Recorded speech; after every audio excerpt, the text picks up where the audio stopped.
नमस्कार. आज आपल्यासोबत आहेत सोलापूर जिल्ह्यातील एक ज्येष्ठ नेते, माजी मंत्री आणि ज्यांच्या वक्तृत्वानं संपूर्ण महाराष्ट्र त्यांना ओळखतो असे सोलापूर जिल्ह्यातले एक ज्येष्ठ नेते लक्ष्मणरावजी ढोबळे साहेब. तर स्थानिक सोलापूर जिल्ह्यातल्या राजकारणाच्या आणि महाराष्ट्रातील एकूण राजकारणाच्या काही मुद्द्यांवर आपण त्यांच्याशी चर्चा करणार आहोत. सर, पहिलं तर स्वागत करतो आमच्या तिन्ही चॅनलवर मी तुमचं. आणि मला पहिला प्रश्न आपण राज्यापासून सुरुवात करूया की आजच्या महाराष्ट्राच्या राजकारणाची भाषा आणि नेत्यांची वर्तनं ही अतिशय खालच्या पातळीवर चाललेली आहेत. आपण रोज ऐकतो आहे की प्रेस कॉन्फरन्समधून एकमेकांना अर्वाच्य भाषेत बोललं जातं. तर एकंदरीत तुमचा जो काळ होता तो खणखणीत भाषणांचा आणि मुद्देसूद विचारांचा होता.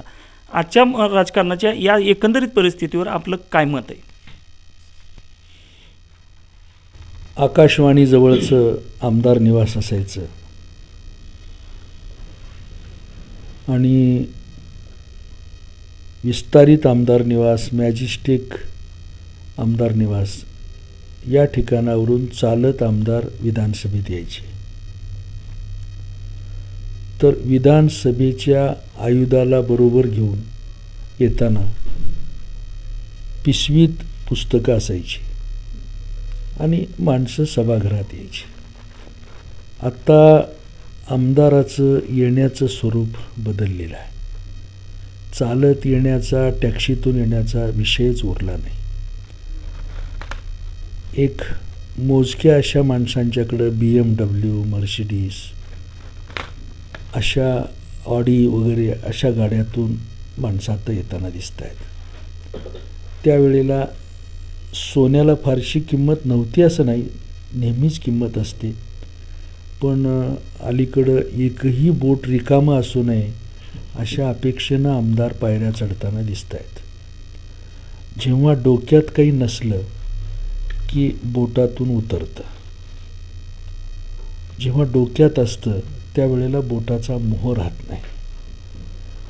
आणि तीच संकल्पना थोडी पुढं ओढली की बोटावर जास्त झालं की ओठावरही जास्त येतं आणि मग चवचालपणानं बोलणं सुरू होतं. हा दोष बोलणाऱ्याचा नाही, बोलणाऱ्याच्या आईवडिलाचा आहे. त्यांच्या आईवडिलांनी त्यांना कसे संस्कार केले हे तपासण्याची गरज आहे. ज्या पक्षातून तो वाढला, ज्या पक्षाने त्याचे वर्कशॉप घेतले आणि त्यामध्ये त्याला ज्या पद्धतीनं शिकवलं गेलं आहे त्याच्याबद्दलची भूमिका तो आमदार व्यक्त करत असतो. काही माणसं दावत उठलेल्या जित्रापासारखं बोलत आहेत आणि वाटेल तशा प्रकारचं शिवीगाळ करेपर्यंत आता मजल पोचलेली आहे असं आपण विचारलं तर वस्तुस्थिती अशी आहे की नालायक म्हणणं किंवा अनेकांना वाटेल तशा पद्धतीनं दलाल म्हणणं या गोष्टी आत्ता काही फाटक्या तोंडांच्या माणसाकडून पुढं आलेल्या आहेत. तर वेलमध्ये जाणं हे देखील मर्यादा ओलांडण्यासारखं आहे. ही त्यावेळेला एक पारंपरिक रीत होती सभागृहातली. आणि वेलमध्ये गेलेल्या माणसाला तो पक्षाचा नेताच आपल्या आमदाराच्या हाताला धरून तो परत त्या बेंचवर बसवत होता. परंतु आत्ता शिवराळपणाचा कळस गाठला आहे आणि एकमेकाच्या हेवेदावे काढण्यामध्ये अत्यंत गलिच्छ पद्धतीचे शब्द वापरले जात आहेत. याचं कारण राज्याचा अनुभव नाही, अचानक मिळालेली संधी आहे. त्यामुळं माकडाच्या हातात कोलीत दिल्यानंतर ते दुसरं काय करणार अशा पद्धतीनं लोकांच्या समोर येणं आता सुरू झालेलं आहे. त्यामुळं फापल्यासारखं बोलणं, थरथरल्यासारखं बोलणं, ट्रॅक सोडून बोलणं या गोष्टी कष्टाशिवाय आणि कुठल्याही संस्काराशिवाय जेव्हा माणूस उभा राहतो आणि बोलतो त्यावेळेला त्याला या गोष्टी जास्त सुचतात आणि तो तसा बोलत राहतो. ही वस्तुस्थिती आहे. पण हे कमी होणार नाही. अशा प्रकारची वल्गना करणारी आणि शिवराळ बोलणारी माणसं सभागृहापासून कशी दूर राहतील याबद्दलचा संकल्प महाराष्ट्रातल्या शहाण्या मतदारांनीच करण्याची गरज आहे. या निमित्तानं नेहमी असं म्हणलं जातं की राजकारणात कुणी कुणाचा शत्रू नसतो, कुणी कुणाचा कायमस्वरूपी शत्रूही नसतो आणि मित्रही नसतो. पण आज शत्रुत्व प्राणपणानं पाळलं जातं एकमेकाविषयीचं, पण मित्रत्व कुठं दिसत नाही. आपण पाहिलेलं आहे एकेकाळी वेगवेगळ्या पक्षात काम करणाऱ्या अनेक नेते मैत्रीचे खूप चांगली उदाहरणं आपल्यासमोर ठेवलेत. आदरणीय शरद पवार साहेब आणि आदरणीय बाळासाहेब ठाकरे यांची खूप चांगली मैत्री होती पक्षीय राजकारणाच्या पलीकडे जाऊन. आदरणीय विलासराव देशमुख आणि गोपीनाथ मुंडे साहेबांची अतिशय चांगली मैत्री आपण या महाराष्ट्रानं पाहिलेली आहे. अशी मैत्रीची राजकारणातल्या मैत्रीची अनेक उदाहरणं आहेत. पण आज अशी निखळ मैत्री राजकारणात कुठंच दिसत नाही. किंबहुना एका पक्षात काम करणाऱ्या दोन नेत्यातही एवढी निखळ मैत्री आपण पाहत नाही. पण शत्रुत्व मात्र अगदी तन मन धनानं पाळलं जातं. तर महाराष्ट्रामध्ये तुम्ही अनुभवलेले काही असे मैत्रीचे किस्से आणि दुसरी गोष्ट, पुढे भविष्यात आपल्याला नेत्यांमधली निखळ मैत्री पाहायला मिळेल का? नितीनजी गडकरी साहेब आणि आदरणीय पवार साहेब यांची मैत्री सर्वश्रुत आहे. मृणालताई गोरे आणि पवार साहेब यांची मैत्री सर्वश्रुत आहे. राम कापसे, राम नाईक सभागृहामध्ये बोलायचे, पण बाहेर आल्यानंतर लॉबीमध्ये चहा घ्यायचे, गप्पा मारायचे. म्हणजे सभागृहाच्या बाहेर आलो, एकदा अध्यक्ष आसनावरून उठले की मैत्रीला सुरुवात व्हायची. तिथं पक्ष अभिनिवेश उरत नसायचा. आणि गोपीनाथ मुंडे साहेब, विलासराव देशमुख साहेब या मंडळींनी देखील अतिशय टोकाचा संघर्ष सभागृहात आणि सभागृहाच्या बाहेर केला. अतिशय पुराव्यानिशी अनेक मोठे आरोप हे सातत्यानं मोठ्या नेत्यांच्यावरचे झाले. परंतु बाहेर आल्यानंतर मात्र तो अभिनिवेश असायचा नाही आणि अतिशय दिलखुलासमध्ये काही घडलंच नव्हतं अशा पद्धतीनं चर्चा व्हायची. परंतु दुर्दैवानं आत्ता तसा विषय राहिला नाही. एखादी गाबणी मेंढी 3 लांडग्यांनी हेरावी आणि त्यानंतर 3 लांडग्यांनी त्याची शिकार करावी आणि ती शिकार केल्यानंतर कासचा भाग तुझ्याकडं आला आणि धार द्यायची वाटणी माझ्याकडं आलीच नाही म्हणून भांडण काढायचं, या पद्धतीनं स्वार्थाची चर्चा ही सुरू झालेली आहे. परंतु आपण तिघंजण भाऊ मिळेल ते वाटून खाऊ, पण वाटून खाताना थोडा जरी वाटणी इकडं तिकडं झाली की मग भांडणाला सुरुवात होते, अशी वस्तुस्थिती आहे. कोकणातल्या सडेतोड वागण्यामध्ये नारायण राणे प्रसिद्ध आहेत. गेली 50 वर्ष बाळासाहेबांच्या नेतृत्वाखाली, पवारसाहेबांच्या नेतृत्वाखाली, आणखी आत्ता भारतीय जनता पक्षाच्या नेतृत्वाखाली राणेसाहेब काम करत आहेत. परंतु बोलताना कोकणी भाषेत असो, अगर अस्खलित मराठी भाषेत असो, सातत्यानं ते काही बोलत आल्याबद्दल सुडाचं राजकारण करतायत म्हणायचं आणि सुडाच्या राजकारणाचा नारळ मात्र आपणच फोडायचा. हे जे मारू नका रे म्हणून जे मारत राहायचं काम चालू आहे, ह्याला पर्याय नाही, याला कुठल्याही प्रकारचे लागीबंदी नाहीत. दुर्दैवानं कोरोना हा सारखा कुणालाच माफ करत नाही, ही वस्तुस्थिती असताना आमच्या मागं ईडी लावली असं सांगतायत. आता ईडी लावली असं सांगताना सांगणारी शहाणे हे विसरत आहेत की 38 कोटीची जमीन 4 कोटीला विकत घेत आहेत आणि आम्हाला ईडी लावली म्हणून सांगतायत. घसरड्या रानावर तुम्ही पाय ठेवताय आणि पाय घसरल्यावर मला पाडलं म्हणून तक्रार करताय. त्यापेक्षा त्या निसरड्या रानावर जायचंच नाही असं ठरवलं तर ईडी तुमच्या घरात येऊन तुम्हाला चला मला काही काम नाही म्हणून विचारत नाही. तुमचा विषय 3 कोटीपेक्षा मोठा झाला, 100 कोटीपेक्षा मोठा झाला, 50 कोटीपेक्षा मोठा झाला की मग पोलीस खात्याच्या अधिकारात येत नाही आणि जास्त पैशाची रक्कम आहे, आर्थिक व्यवहार मोठा आहे आणि हा ईडीनंच हाताळावा असं ज्या वेळेला केस ट्रान्सफर होते आणि त्याची चर्चा सुरू होते, ती चर्चा सुरू करण्यासाठी वाजेला शिकवणी दिली चाटीची आणि शिकवणी देऊन तू मोठा गुंड हो असं सांगितलं आणि मग भाजपने त्याला भरं घातलं आणि मग वाजे तयार झाला पाहिजे म्हणून भारतीय जनता पक्षानं प्रयत्न केला. असे काही पुरावे आपल्याला देता येतील का? वाजेनं वाजेसारखं वागलं की वाजेला शिक्षा होणारच. वाजेनं खून केला की वाजेला शिक्षा होणारच. तो सिंग राजपूत त्याच्याबद्दलचा विचार आला की शिक्षा त्याच्याबद्दलची ठरलेली शिक्षा, त्याची चर्चा, त्याच्याबद्दलचं चौकशी होणारच आहे.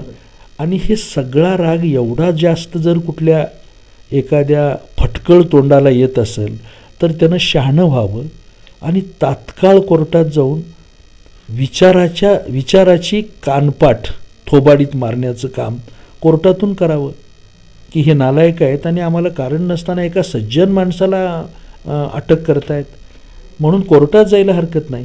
पण कोर्टात जाण्याऐवजी सतत आमच्या मागे ईडी लागलेली आहे. का लागलेली आहे तर आम्ही विरोधी पक्षाचं राजकारण करतो आहे. तुम्हाला ईडी त्यासाठी लागलेली नाही, तुमच्या मागं आता आम्ही तिन्ही पक्ष एकत्र आलो आहे, आम्हाला आता विरोधकच कुणी उरला नाही. त्यामुळं कुठलाही दरोडा टाकला आणि कुठलीही चोरी केली आणि कुठल्याही गाबण्या मेंढीला पळवलं किंवा बलात्कार केला की आम्हाला काहीच होत नाही असं जे बेदरकारपणानं काही राज्यकर्त्यांना वाटतंय ते घडत नाही. आणि ईडी असो किंवा चौकशी असो ही कधी लागते? ज्या वेळेला राजकारणी माणूस सगळे शिष्टाचार लाथ मारतो शिष्टाचारावर आणि भाद्रपद महिन्यातलं वागणं जनावरासारखं ज्या वेळेला करतो तरी देखील कुणी हात लावायचा नाही तुम्हाला. हे कसं शक्य आहे? या सगळ्या गोष्टी आज घडत आहेत. आलेल्या करवलीला पत्नीबरोबर तू इथंच राहून टाक, तू जाऊ नको म्हणून सांगतायत आणि करवलीलाही सांभाळतायत.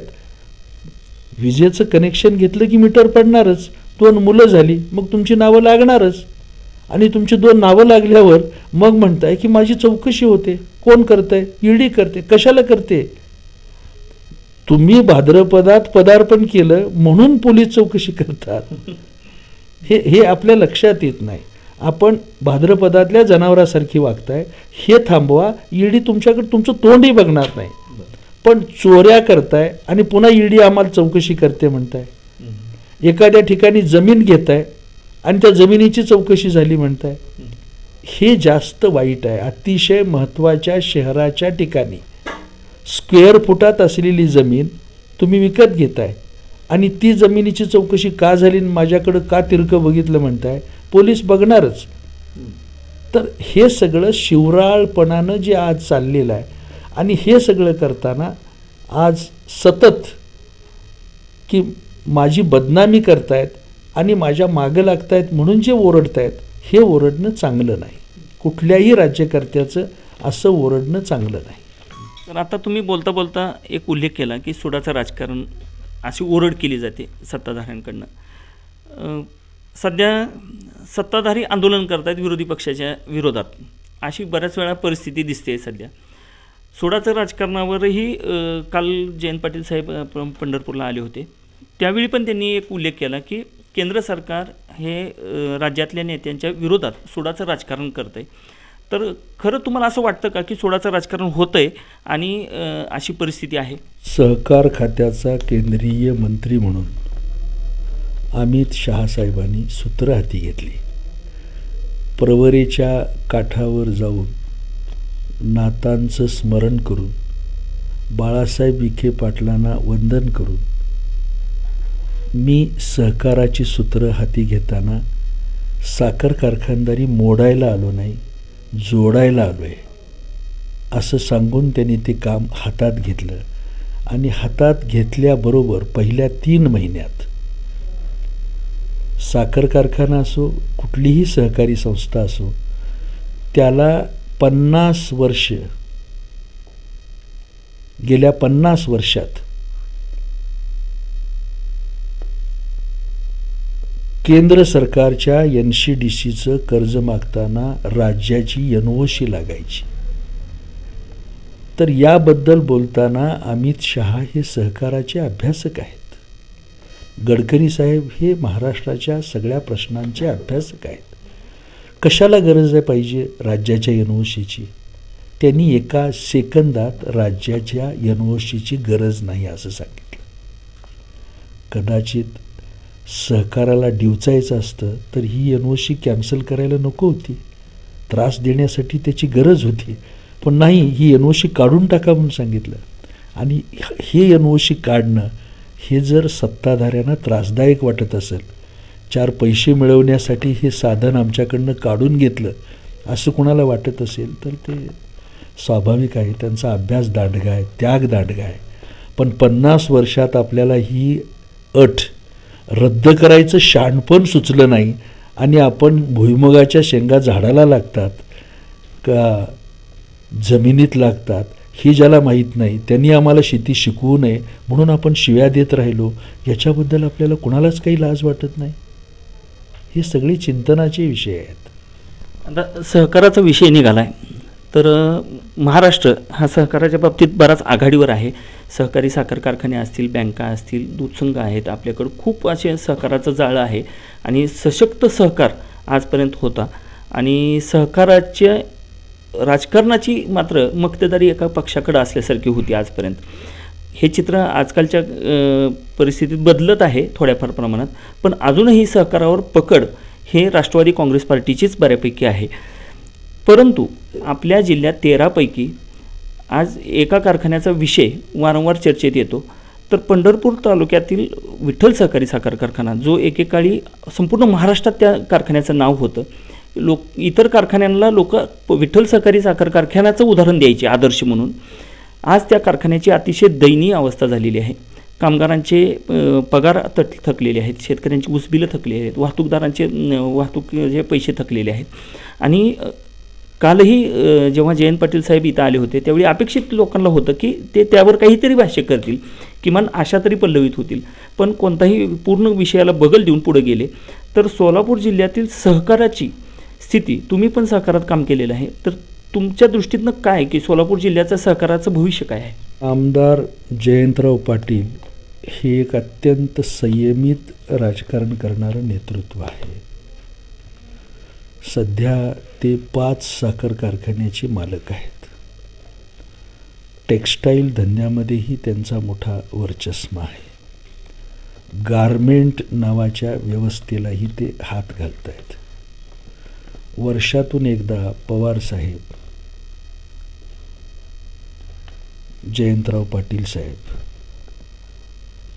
बाळासाहेब राधाकृष्ण विखे पाटील साहेब, बाळासाहेब थोरात ही सहकारातली मोठी माणसं जगातल्या चांगल्या कारखानदारीला पाहून यायचं आणि आपल्या महाराष्ट्रामध्ये तसं करता येतं का बघायचं.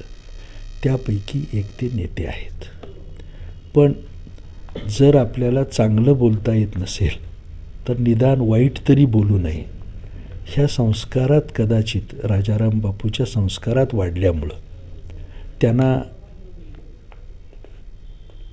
संजय राऊतासारखं फाटकं तोंड वापरता आलं नसेल, त्यांना नको वाटलं असेल म्हणून त्यांनी विषय टाळले असतील. पण एकंदरीत जर आपण विचार केला तर आज विठ्ठल सहकारी साखर कारखाना औदुंबर नावाच्या कर्मवीरानं एका माळावर शेतकऱ्याचं मंदिर उभं केलं आणि 40 कोटीचं डिपॉझिट हे बँकांच्यामध्ये ठेवून बँकातल्या ठेवीच्या व्याजावर कर्मचाऱ्याचा पगार करता येईल हे स्वप्न पाहिलं. ती माणसं वेगळी होती, काम वेगळं होतं. पूर्वत भाऊ, देवीदास भाऊ, कृष्णात भाऊ, आबा भिंगे, यशवंत भाऊ ही माणसं भावांचं नातं शोधत होते आणि आपल्याला मिळालेल्या संधीबद्दल सभागृहात बोलताना, बैठकीत मीटिंगमध्ये बोलताना आपल्याला संधी मिळाली, पांडुरंगानं संधी दिली, त्यामुळं गावाचं, भावाचं आणि देवाचं फुकट काही खाऊ नये याबद्दल राज्यकर्त्यालाच भीती वाटत होती. त्यामुळं ही माणसं नीट वागत होती. ही माणसं चांगुलपणाचं राजकारण करूया, संधी मिळालेल्या कामाचा अनुभव आपण लोकांच्या कल्याणासाठी वापरूया. परंतु आज 8 कोटीचं किरकोळ डिझेल आहे, लक्षात राहिलं नाही भरायचं, कारखान्यावरचं डिझेल. एका माथेफिरूनं भरलं, कशाला कुणाचं नाव घ्या, एका माथेफिरूनं 8 कोटीचं डिझेल भरलं आहे आपल्या विठ्ठल सहकारीवरनं, पण भरायचं लक्षात राहिलं नाही. त्याच्यानंतर साधारण 15 कोटीचे का 17 कोटीचे 70 लाखाचे 4 चेक आहेत, नोंदच करता आली नाहीत रेकॉर्डला, राहून गेले. 70 लाखाचे 4 चेक परस्पर वटवले आणि नोंदच झाली नाही. तर हे अशी पापं आहेत. अशा पापानं आज कारखाना पूर्णपणानं गलितगात्र झाला आहे, काहीही कारखान्यात शिल्लक राहिलं नाही. म्हणून औदुंबर अण्णाच्या चांगुलपणाचे रिलेशन डोळ्यासमोर ठेवून पवारसाहेबांनी एक 60 कोटी रुपये कारखाना तात्काळ सुरू करावा म्हणून दिले. त्या 60 कोटीपैकी 30 कोटी रुपये मोठी रक्कम असल्यामुळं आणि जनतेच्या कामाचा ध्यासच एवढा मोठा होता की त्यामुळे त्यातले 30 कोटी रुपये कुठं ठेवले हे चेअरमनला सापडलेच नाहीत. बिचारे ते प्रयत्न करतायत, अजूनही शोधतायत कुठं राहिलं का वगैरे बघतायत, तर ते सापडत नाहीत. 30 कोटी रुपये कुठं 60 कोटी सँक्शन झाले, ते कधीची घटना आहे साधारण? ही त्याच्यानंतर पुन्हा देवेंद्र फडणवीसांनी 30 कोटी रुपये सँक्शन केले, तेही असेच गेलेले आहेत. तर हे असे जे पैसे आले नेत्यांच्याकडून बँकेत, तर ते पैसे विखरलेले आहेत, प्लॉटमध्ये आहेत, कुठं व्यवसायात आहेत, कुठं आणखी काही शेअर्समध्ये असतील. आणि मोठे मोठे कोटीचे कार्यक्रम करायचे म्हणजे चेष्टा नाही. असे कार्यक्रम करायचे म्हणजे असे 30 कोटी थोडंसं त्याला वेगळं वळण दिल्याशिवाय बाह्य रस्ता काढावाच लागतो त्याला. नाहीतर मग हे कार्यक्रम कसे करायचे, वाढदिवस वगैरे करायचे म्हटल्यावर कुत्र्याचाही वाढदिवस करतात बिचारे, तर ते करणार कसा. म्हणून भाद्रपदात उतू जाणारं राजकारण ह्याच पद्धतीनं करावं लागतं. आता सहकाराचा विषय निघालाच आहे, एका आपण कारखान्याविषयी बोलत होतो, पण दूध संघाचीही आपले प्रशांत परिचारक साहेब जेव्हा चेअरमन होते त्यावेळी साधारण अशीच अवस्था होती, अशी ओरड आपण समाजात ऐकत होतो. आणि दूध संघाचंही पूर्ण म्हणजे दयनीय अवस्था झाली असं. आता त्याची दूध संघाची निवडणूकही लागली आहे आणि पुन्हा सर्व पक्षांनी एकत्रित येऊन ती बिनविरोध करायचा पण घाट घातलेला आहे. पण मग दूध संघाच्या दुरावस्थेला पण ह्याच गोष्टी जबाबदार आहेत का? मी अजून आमदार झालेलो नव्हतो तेव्हा मी दूध संस्था चालवायचो. मी स्वतःच जीप गाडी चालवत दूध आणायचो आणि दूध पोचवायचो डॉकवर. कष्टानं त्यावेळेला सकाळी 4 वाजता उठून जायचं, दूध घेऊन यायचं, या पद्धतीनं ह्या संस्था आम्ही वाढवायचो. त्यावेळेला भगवानराव चव्हाण नावाचा महात्मा, विठ्ठल भक्त, पांडुरंगाचा भक्त प्रमुख म्हणून त्या जागेवर बसला होता आणि शासनानं दुधाला ताकद देण्यासाठी म्हणून काहीतरी डायरेक्ट 5 का 10 कोटीची मदत केली होती. त्या मदतीचा वापर त्या भक्तानं चांगल्या पद्धतीनं करून व्यवसायातलं पावित्र्य राखून पापळकरांनी आणि भगवानराव चव्हाणांनी दुधाचा विस्तार केला आणि संस्था मोठी केली.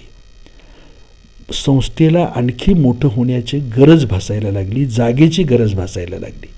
मग पनवेलजवळ कुठेतरी जागा घेऊया, नव्या मुंबईमध्ये जागा घेऊया, मग आणखी पुण्याला कुठं जागा घेऊया, मग पंढरपुरात जागा घेऊया, असं करता करता अनेक ठिकाणी जागा घेतल्या. त्या जागांची किंमत आत्ता साधारण 200 ते 250 कोटीच्या घरात आहे.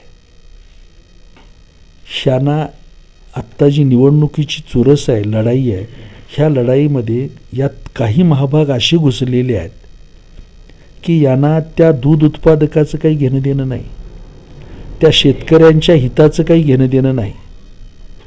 ह्यांना दूध संघ नावाच्या गाईचीच धार काढायची आहे आणि हे प्लॉट पिळायचे आहेत. ह्याच्या प्लॉटातनं सडातून प्लॉट उतरत आहेत, डायरेक्ट सड दाबलं की प्लॉटच पडत आहेत खाली.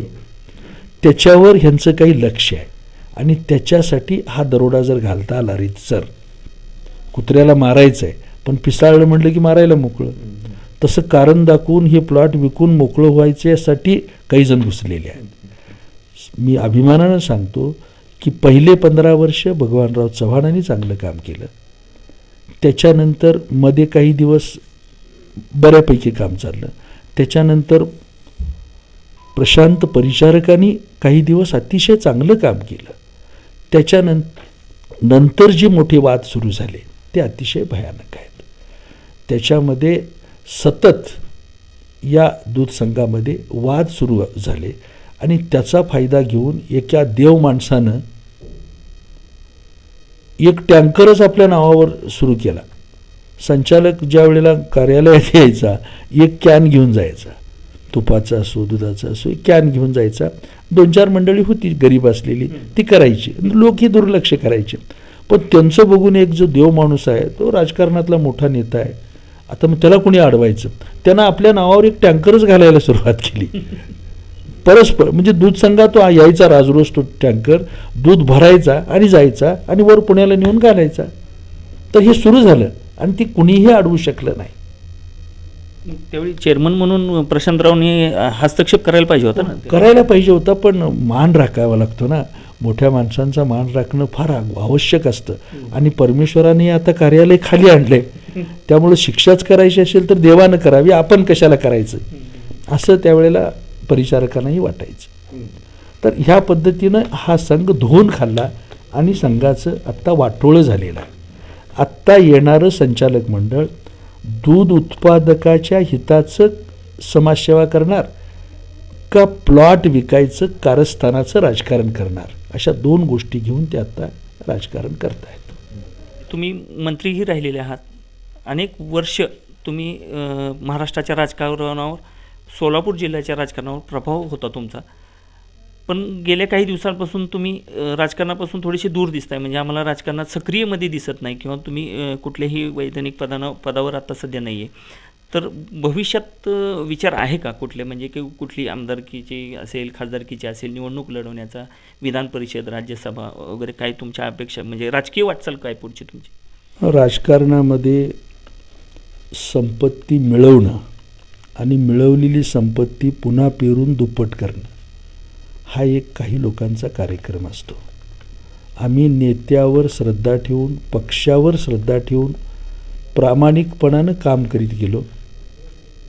त्यामध्ये गबाळ गोळा करावं, एक 22 तोळं सोनं अंगावर असावं, एक दारात चांगली 5 कोटीची गाडी असावी, 5 कोटीचा बंगला असावा, असा बदल आम्ही आमच्या आयुष्यात करू शकलो नाही.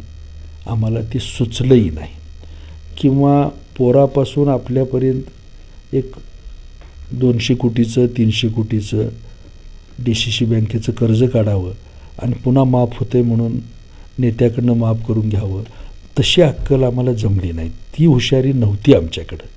आणि त्यावेळेला आम्हाला कोणी सल्लाही दिला नाही की हे माफ होणार आहे, तू एक 100 कोटी काढ. आता मला पश्चाताप होतो आहे की आपण ते 100 कोटी त्यावेळेला काढले असते तर आता माफ झाले असते. आता घरातली पोरं पण रागावतात की तुम्हाला कळलंच नाही काय कुठं गव्हाळ आहे आणि कुठे काय आहे. तर ह्यामुळं ती मास्तरकी आडवी आली आणि साने गुरुजीपेक्षा नाणे गुरुजी शहाणपणाचा ठरला. तर तो विषय आमच्या हातून झाला नाही. पण मी अभिमानानं सांगतो की आजपर्यंत तुम्ही अमुक ठिकाणी फाईलवर चुकीची सही केली असं गेल्या 9 वर्षामध्ये एखादीही नोटीस मला दिली नाही कुणी. कदाचित मांगाचं पोरगं आहे, गरीब आहे, केरसुन्याचा धनी आहे, काय त्याला करायचं घेऊन जाऊ द्या, बाजूला अडगळीला पडले तर त्याला कशाला विचारा म्हणून कदाचित मला राज्यकर्त्यांनी विचारलं नसेल. पण मला कुठली नोटीस आली नाही आणि कुठलं पाप हे माझ्या मागं आलं नाही.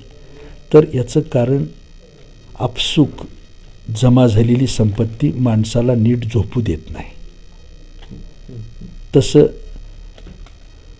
आपसूक कष्ट न करता आलेली संपत्ती गप्प बसू देत नाही, ते राजकारण करायलाच लावते. त्याच्यापेक्षा उभ्या राहिलेल्या ज्या संस्था आहेत त्या सामान्य माणसाच्या हितासाठी काम करताना आपण शहाणपणानं वागलो. पुढेही आपण शिक्षणाच्या दृष्टीनं लोकांना मदत करण्याच्या दृष्टीनं प्रयत्न करूया, या उद्देशानं मी महाराष्ट्रातल्या 21 जिल्ह्यामध्ये सध्या शिक्षण संस्था चालवतो आहे. 88 ठिकाणी 1000 प्राध्यापक काम करत आहेत आणि त्यापैकी 500 कायम आहेत, अनुदानितवर आहेत आणि 500 विना अनुदानितवर आहेत. 60,000 मुलं शिकत आहेत. त्यामुळं ह्या कामामध्ये मी स्वतःच वर्गावर जातो, मी तास घेतो, विद्यार्थ्यांना शिकवतो, त्याच्यामध्ये मला आनंद आहे. आणि असं कुठलाही एखादा मटकेवाला किंवा गुटखावाला किंवा हार्बर तंबाखूचा जर मालक माझा दोस्त असता तरी मी राजकारण अधिक जोरात पैसे खर्चून केलं असतं. पण आत्ता संपत्ती खर्च करून राजकारण करण्याचे दिवस माझ्यासारख्याचे राहिले नाहीत. त्यामुळं भारतीय जनता पक्षामध्ये अत्यंत शांतपणानं सेवा करणं आणि अखेरचे दिवस काढत असताना श्रद्धांजलीचा कार्यक्रम हा भाजपतच झाला पाहिजे या उद्देशानं सेवा करणं, याच दृष्टीनं मी ही सगळी कामं करतो आहे. सध्या पंढरपूर मंगळवेढा मतदारसंघाचे आमदार भाजपचे आहेत समाधान आवताडे साहेब, आणि ते मंगळवेढ्याचे आहेत. तुमचंही कर्मभूमी मंगळवेढा आहे, परंतु भाजपचेच काही कार्यकर्ते किंवा तुमच्यावर प्रेम करणारे काही कार्यकर्ते असं बोलतात की भाजपमध्ये तुम्हाला डावललं जातं आहे किंवा तुमच्या योग्यतेनं तुम्हाला वागणूक मिळत नाही.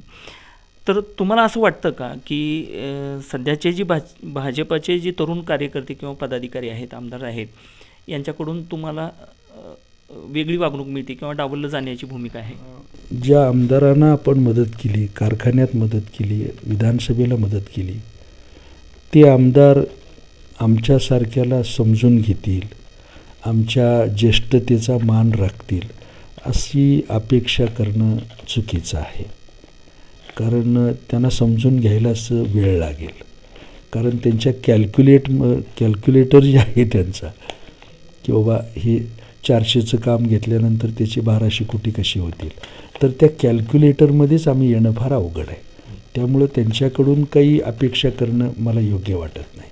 ते त्यांच्या पद्धतीनंच ते जाणार आणि आम्ही काही त्यांच्याकडून अपेक्षा करणार नाही. पण पक्ष आमचा आत्ता काही विचार करेल का, तर तरुणाईला संधी देणारं राजकारण हा भारतीय जनता पक्ष करताना दिसतं आहे. तर ते करताना आधी कल्याण राष्ट्राचे, मग राज्याचे आणि मग माझ्या कुटुंबाचे हे पक्षाचं सूत्र आहे. असं सूत्र असताना माझ्यासारख्याला मी आता जे काम करतो आहे ते कबड्डी खेळायची असो, खो खो खेळायची असो, तिथं प्रत्येक ठिकाणी 3 गडी राखीव असतात. त्या राखीव असलेल्या गड्यामध्ये थांबून मी नजर ठेवून राजकारण करतो. पक्षाला इच्छा वाटली तर कुठं फाटीवरच्या गड्याला हाक मारतील, संधी मिळेल तिथं संधीचा विचार करू. त्यासाठी मुख्य खेळाडू इंजर्ड व्हावं लागेल का? पण काम करताना आम्ही आज असं काम करतो आहे, हाक मारली जरूर विचार करू, हाक मारली नाही तर आपली नेमणूक फाटीवर आहे, आपण चुळबुळ करायची नाही, आपण शांतपणानं हा त्यागावर चालणारा पक्ष आहे. इस्त्रीची घडी नसलेल्या 3 पिढ्या राबतायत, कसलीही अपेक्षा न करता. 250 देशामधलं नेटवर्क आहे, 2 वरनं 300 खासदारावर पोचलेला पक्ष आहे. श्यामाप्रसाद असोत, अटलजी असोत, दीनदयाळ उपाध्याय असोत, मागू वैद्य असोत, गुरुजी असोत, ह्या सर्वांच्या सावलीत कमळ वाढत असताना तुम्हाला जर पाणी घालता येत नसेल, तुम्हाला जर वाढ करण्याबद्दलची भूमिका मांडता येत नसेल, तर शांत बसून पाठिंबा देणं हे आपल्या हिताचं राजकारण आहे. मंगळवेढ्याच्या स्थानिक राजकारणामध्ये म्हणजे आता नगरपालिका येत आहेत लवकरच, पंचायत समिती असेल, जिल्हा परिषद असेल, त्यामध्ये तुमची भाजपाचे नेते म्हणून आणि लक्ष्मणराव ढोबळे म्हणून काय भूमिका असेल? तर प्रभारी म्हणून तालुका प्रमुख, प्रभारी म्हणून तालुक्याला येतील, जिल्ह्याला येतील, त्यांच्यासमोर तिथल्या पक्षाची भूमिका मांडणं आणि पक्षाच्या चिन्हावर निवडणुका लावणं, गटावर मोठेपण मिरवण्यापेक्षा पक्षावर मोठेपण मिरवण्यासाठी काम करणं, यासाठी प्रयत्न करणं काळाची गरज आहे. ते करताना किंमत मोजावी लागली तर किंमत मोजू, पण प्रामाणिकपणानं पक्षाच्या हिताचं राजकारण करू. आम्ही लहानपणापासून तुमची भाषणं ऐकतो आहे आणि तुमचे साहित्यिक जाण हे पण आम्ही पाहिलेली आहे. तर राजकारणात गेल्यामुळं ढोबळे सर नावाचा एक साहित्यिक या महाराष्ट्रानं गमावला आहे का? राजकीय परिस्थितीच एवढी गुंतागुंतीची आहे. आपल्याला होणारी अटक, आपण केलेले घोटाळे जर पूर्णपणानं राखायचे असतील आणि संरक्षित करायचे असतील तर कुणी कुणाचे हेवेदावे बघू नका, आपण सगळे भाऊ मिळून खाऊ असं म्हणून एकत्र आलेल्या ह्या 3 पक्षाचं राजकारण आहे. असं राजकारण करताना आमचा वचननामा काय होता, आमचा जाहीरनामा काय सांगत होता, आमच्या 50-100 वर्षाचं आमचं धोरण काय होतं, हे तिन्ही पक्षांनी उचलून खुंटीला बांधून ठेवलेली आहेत. आणि एक मुंबईसारखी दुभती गाय पक्ष चालवायला शेकडो कोटीमध्ये आपल्याला उपयोगाला येते, तर का सोडा म्हणून तिन्ही पक्षांनी मूग गिळून एकमेकाचं तुझं बी चुकलं माझं बी चुकलं हे सगळं बाजूला राहू दे असं सांगून एकत्र आलेत. आणि त्यांनी 2.5 वर्ष काढलेले आहेत. 2.5 वर्षे काढल्यानंतर माझ्यातला साहित्यिक कसा बघतो या सगळ्या पक्षाकडं?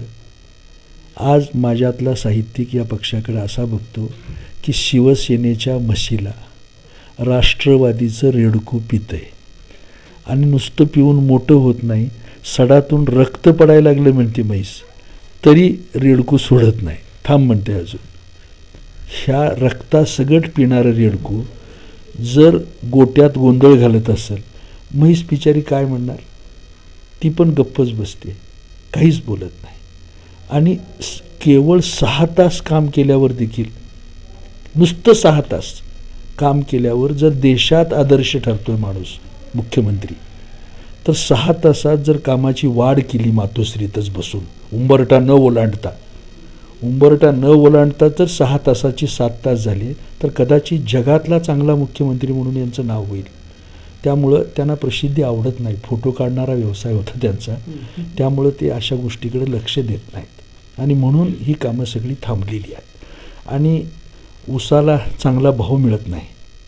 हळूहळू नबाब मलिकसारखी माणसं हर्बल तंबाखू पुढं आणून जर उद्या त्याची लागण वाढवली आणि राष्ट्रीय वनस्पती म्हणून तिला दर्जा देऊन जर ही वनस्पती लवकर पुढं आणली आणि वाईन बाजारात आणून त्याचे मॉल केले, तर हे मॉल मोठे केल्यानंतर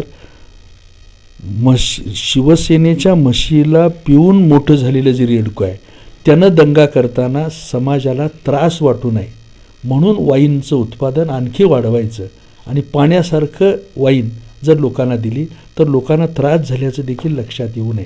अशा प्रकारची अतिशय मायक्रो ऑब्झर्वेशननं या सगळ्या प्लॅनिंगनं माणसं पुढं जात आहेत. त्यामुळं भुलीचं इंजेक्शन देऊन पुन्हा हर्बल तंबाखू विकूया, डायरेक्ट आपण हर्बल तंबाखू विकायला लागलो तर लोकांना बरं वाटणार नाही, भंगारमध्ये विकलं जाणार नाही, कारण ते मूळचे भंगारच्या व्यापारी होते आपले नबाब मलिक साहेब. त्यामुळं ह्या सगळ्या गोष्टी अशा इथं घडत आहेत.